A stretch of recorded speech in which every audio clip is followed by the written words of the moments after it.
किसान भाइयों नमस्कार। मैं हूं ग्रामनीत। आज बात गेहूं की उन्नतशील प्रजाति कर्ण वंदना के बारे में। कहावत है, जैसा बोओगे वैसा ही काटोगे। स्वस्थ और नए किस्म के बीज की बुआई से 35 से 40% तक पैदावार बढ़ जाती है। देश भर में 25 अक्टूबर के बाद गेहूं की बुआई शुरू हो जाएगी, इसलिए ज़रूरी है ऐसे बीज को बोया जाए जिससे खेती में लागत कम आए और पैदावार अधिक हो। किसान ये अक्सर सवाल करते हैं कि गेहूं की सबसे ज़्यादा उपज देने वाली प्रजाति कौन सी है। इसका जवाब यही है कि पहले अपने खेत की मिट्टी और जलवायु को परख लें, फिर बीज का चुनाव करें। ज़रूरी नहीं है कि इजराइल का DG9 गेहूं आपके यहाँ भी बहुत अच्छी पैदावार दे, 1 एकड़ में 40 कुंतल गेहूं पैदा हो जाए, ऐसा नहीं है। अपने देश की जलवायु और मिट्टी के हिसाब से गेहूं और जौ अनुसंधान संस्थान करनाल के वैज्ञानिकों ने गेहूं की एक नई किस्म विकसित की है। इसका नाम है कर्ण वंदना यानी DW187। DBW187 किस्म अब तक की सबसे प्रचलित और प्रामाणिक है। ये सबसे ज़्यादा उपज देने वाली भी है। तमाम किसानों ने 1 हेक्टेयर में कर्ण वंदना की बुआई करके 80 कुंटल तक पैदावार हासिल की है। ये प्रजाति 77 दिन में फूल देती है, यानी बाली आनी शुरू हो जाती है, और 120 दिन में फसल पककर तैयार हो जाती है। कृषि वैज्ञानिकों के अनुसार कर्ण वंदना किस्म उत्तर पूर्वी भारत के गंगा तटीय क्षेत्र की जलवायु और मिट्टी के लिए सबसे अधिक उपयुक्त प्रजाति है। कर्ण वंदना में गेहूं की ब्लास्ट नामक बीमारी भी नहीं लगती। इस प्रजाति के गेहूं में प्रोटीन और जैविक रूप से जस्ता, लोहा और अन्य महत्वपूर्ण खनिज अन्य गेहूं की तुलना से ज़्यादा पाए जाते हैं। सामान्यतः गेहूं में प्रोटीन कंटेंट 10 से 12% और आयरन कंटेंट 30 से 40% होता है, लेकिन कर्ण वंदना में 12% से अधिक प्रोटीन और 42% से अधिक आयरन कंटेंट पाया जाता है। अब बात कि किसान भाई कहां से कर्ण वंदना गेहूं का बीज प्राप्त करें। कर्ण वंदना गेहूं का बीज यूं तो हर बीज भंडारों पर उपलब्ध है, फिर भी यदि कर्ण वंदना DBW187 का बीज किसानों को आसानी से उपलब्ध नहीं हो रहा है तो उन्हें गेहूं की कुछ अन्य प्रजातियों को भी बोना चाहिए।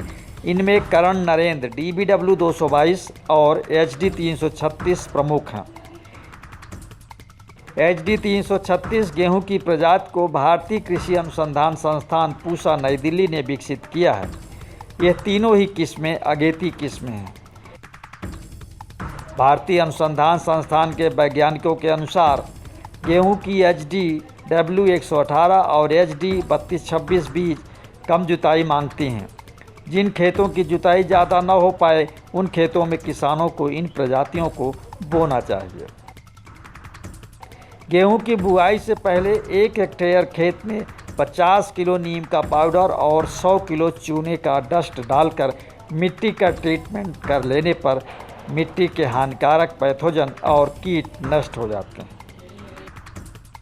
नीम और चूना जब ज़मीन के अंदर जाते हैं तो चूने से ज़मीन का नाइट्रोजन तत्व एक्टिव हो जाता है। इससे खेत में यूरिया कम डालनी पड़ती है। खेती से खरपतवार को नष्ट करने के लिए खेत को बार बार जुताई ज़रूरी होती है। अच्छी तरह से खेत की तैयारी करने के बाद ही गेहूं की बुआई करनी चाहिए। प्रमाणित बीज फसल की उत्पादकता को बढ़ाते हैं, इसलिए किसानों को हर साल नए और प्रमाणित बीज ही बोने चाहिए। प्रमाणित बीज खेती की लागत भी कम करते हैं, इससे बीज भी कम लगता है और पैदावार भी ज़्यादा होती है। सवाल ये है कि प्रमाणित बीज किसान कहाँ से लें, या फिर गेहूं का कर्ण वंदना DBW187 बीज या इजराइल का DG09 बीज कहाँ से खरीदें। इसके लिए कृषि विभाग से संपर्क करना चाहिए। हर ज़िले में कृषि विभाग का दफ्तर होता है।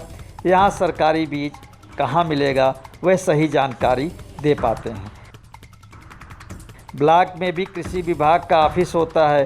कई जगह किसान सलाहकार या किसान मित्र नियुक्त हैं, इनसे भी संपर्क कर बीज के बारे में जानकारी हासिल की जा सकती है। हर गांव में गांव सेवक या ग्राम सेवक जिसको कहते हैं वो उपलब्ध हैं, उनसे भी प्रमाणित बीज के बारे में बात कर सकते हैं। लेकिन निजी कंपनियों का बीज खरीदते समय सावधानी बरतनी चाहिए। हर ज़िले में निजी कंपनियों के बड़े बड़े बीज भंडार खुले हुए हैं। यहाँ से बीज लेते समय ये ध्यान दें कि कंपनी का बीज क्या प्रमाणन बोर्ड से स्वीकृत है और मान्यता प्राप्त है या नहीं। दूसरे, क्या इन कंपनियों का बीज बोने पर कंपनी कोई आपके खेत का इंश्योरेंस करा रही है या इस बात की गारंटी ले रही है कि बीज खराब निकला तो हम उसकी भरपाई करेंगे। इस बात की गारंटी लेने के बाद ही बीज बोएं। कई बार धोखेबाज कंपनियों के बीज बोकर किसान फंस जाते हैं, पैदावार नहीं होती है और बहुत नुकसान हो जाता है। ग्राम नीति की यही सलाह है कि बीज को बोते समय उसकी प्रामाणिकता ज़रूर परख लें। किसान भाइयों, आपको ये शो पसंद आया तो लाइक करें, शेयर करें और कमेंट बॉक्स में अपनी बात ज़रूर लिखें। ग्राम नीति, किसानों का साथी, किसानों का सहयोगी।